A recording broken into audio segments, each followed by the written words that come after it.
పేద బ్రాహ్మణులకు విద్యా వైద్యం అందే విధంగా శ్రీలలిత గాయత్రి బ్రాహ్మణ సంఘం కృషి చేస్తుందని సంఘం గౌరవ అధ్యక్షులు సుబ్రహ్మణ్యం, అధ్యక్షులు మినిమేల రామచంద్రరావు, తురగా సూర్యారావు పేర్కొన్నారు.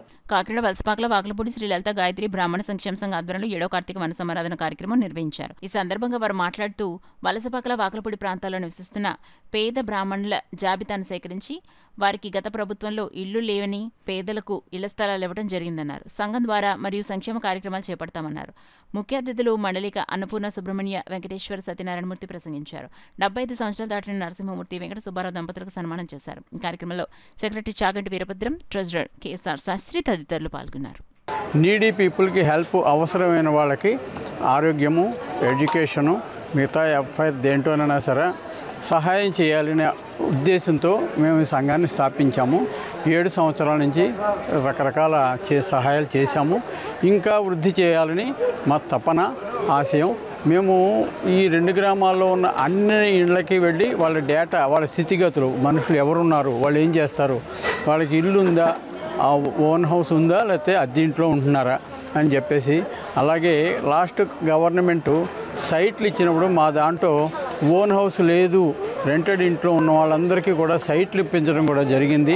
ఇలాగే మేము మా ప్రజలకి, మా బ్రాహ్మణ ఈ 2 సంఘాల్లో 2 గ్రామాల్లో ఉన్న బ్రాహ్మణ అవసరాలు ఉన్న వాళ్ళందరికీ తీర్చడమే మా ధ్యేయంగా పనిచేస్తాం. మనం ఏంటంటే ఏం చేస్తున్నామంటే ఎవరో వస్తున్నారు, ఎవరో పరిపాలిస్తున్నారని వెళ్ళిపోతున్నారు. కానీ బ్రాహ్మణులకు ప్రాతినిధ్యత ఇప్పటి వరకు ఇవ్వలేదు. అలాగే గత ప్రభుత్వంలో 4 బ్రాహ్మణ్స్కి పోస్టులు ఇచ్చేది. అలాగే డిప్యూటీ స్పీకర్ కూడా ఆడ మనకి బాపట్ల నుంచి కోన రఘుపతి గారికి ఇచ్చారు. కానీ ఈ ప్రభుత్వంలో, ఈ కూటమి ప్రభుత్వంలో మాత్రం బ్రాహ్మణులకి అన్యాయం జరిగింది. కాబట్టి ఇక ముందు ఏ వేసినా రాబోయే చైర్మన్ పదవులు కానీ ఇంకోటి కానీ ఏదైనా మా బ్రాహ్మణులకు ఇవ్వాల్సిందిగా లోకల్ ఎమ్మెల్యేలు, ఎంపీల ద్వారా మేము ప్రయత్నిస్తాం.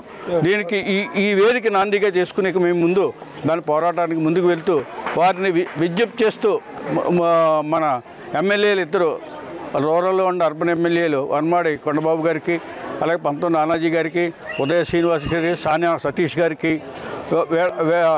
అలాగే ఎమ్మెల్సీ పద్మశ్రీ, వీళ్ళందరినీ కూడా మేము మీట్ అయ్యి మేము ఒక మెమరాండం ఇస్తాం.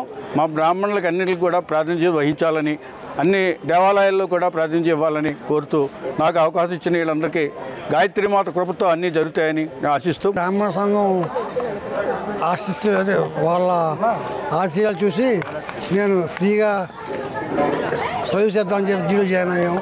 ప్రస్తుతాన్ని దీనికి అధ్యక్షుడిగా ఉన్నాను. మేము కోవిడ్ టైంలో కూడా 20 సార్లు బ్రాహ్మణ కుటుంబాలకి, పేదవాళ్ళందరికీ కూడా మేము సరుకులు సరఫరా. అలాగే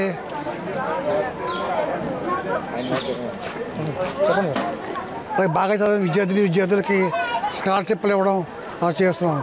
అది 2 గ్రామాల బ్రాహ్మణ కుటుంబాలందరూ కూడా మాకు ఎంతో సహకరిస్తున్నారు. ఇక ముందు కూడా అలా సహకరించి ఇంకా వృద్ధి చెందాలని కోరుకుంటున్నాం.